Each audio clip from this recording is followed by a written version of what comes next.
दोस्तों, legal and legal में एक बार फिर से आपका स्वागत है।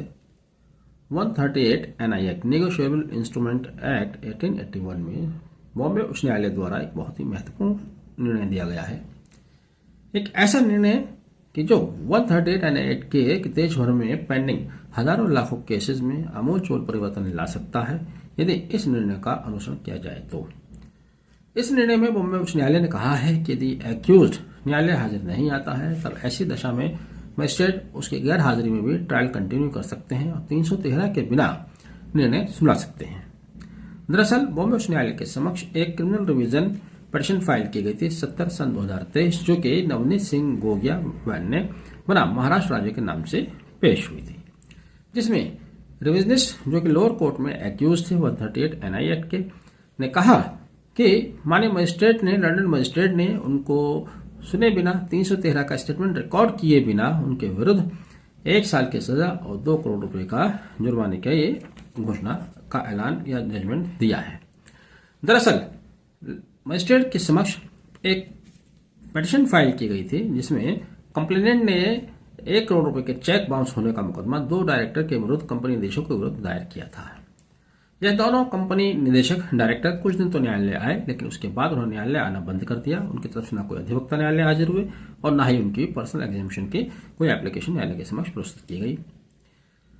जिसमें मजिस्ट्रेट द्वारा ट्रायल को कंटिन्यू रखा गया और 313 रिकॉर्ड किए बिना ही निर्णय सुनाते हुए दोनों एक्यूज को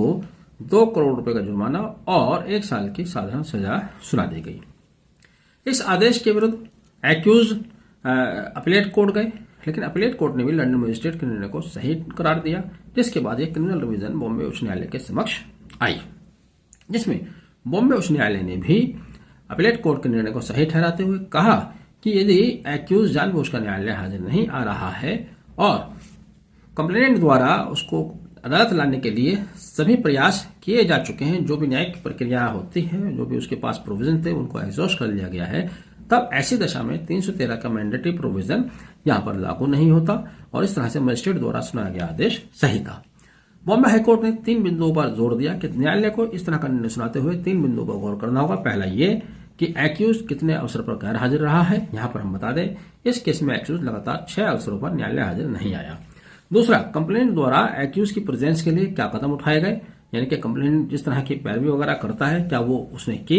एप्लीकेशन मूव की या नहीं की, उसके BW NW जो प्रक्रिया होती है वो हुए या नहीं हुए। तीसरा, क्या कानून में परमिसिबल सभी मोड्स एग्जॉस्ट कर दिए गए हैं। सभी मोड्स क्या है, यही है कि उनके वारंट्स किए जाए, बेसिक की कार्यवाही होती है, उसकी अगली भी प्रक्रिया होती है। बहरहाल यहाँ केवल 6 डेट पर वो नहीं आया था और इसी के आधार पर चूंकि ना कोई एग्जामिशन थे ना कोई हाजिरी माफी थी, मजिस्ट्रेट साहब ने 313 का स्टेटमेंट रिकॉर्ड किए बिना ही उनके विरुद्ध आदेश सुना दिया। यहाँ पर उच्च न्यायालय ने सुप्रीम कोर्ट द्वारा दिए गए कुछ आदेश और हाईकोर्ट के भी कुछ आदेश कोर्ट किए, जिनमें इंपॉर्टेंट आदेश मैं आपके सामने रख रहा हूं, जो कि पी मोहन राज व अन्य बनाम Shah brothers ISPAT private limited 2021 का एक आदेश है, जिसको यहाँ उच्च न्यायालय ने अपने आदेश में भी कोर्ट किया है। इसमें एक कोर्ट क्या था सुप्रीम कोर्ट ने कहा था सिविल शीप इन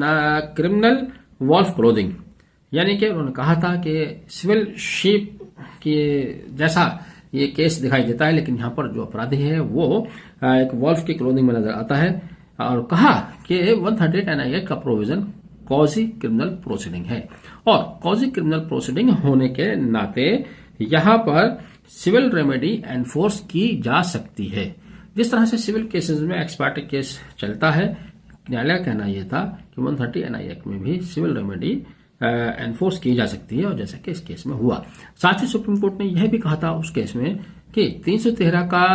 रिकॉर्डिंग कराना मैंडेटरी है, लेकिन वो 138 एनआई एक्ट में इस दशा में एप्लीकेबल नहीं होता। तो मैं समझता हूँ ये निर्णय एक अच्छा निर्णय है। अगर इसका अनुसरण किया जाए तो देश भर में जितने मुकदमे पेंडिंग है केवल इस वजह से पेंडिंग है कि साहब एक्यूज जो है वो गैर हाजिर चल रहा है, समन पे समन जा रहे हैं, लगातार कई के डेट पर समन जाते हैं, यहाँ तो 10-10 और 20 डेट निकल जाती है। यहाँ 6 डेट का ही ये एब्सेंस है, 6 डेट की उसकी गैर हाजिरी में ही निर्णय सुना दिया गया है। इस निर्णय का अनुसरण किया भी जाना चाहिए ताकि इस पर ट्रायल किया जा सके। एक अच्छा निर्णय है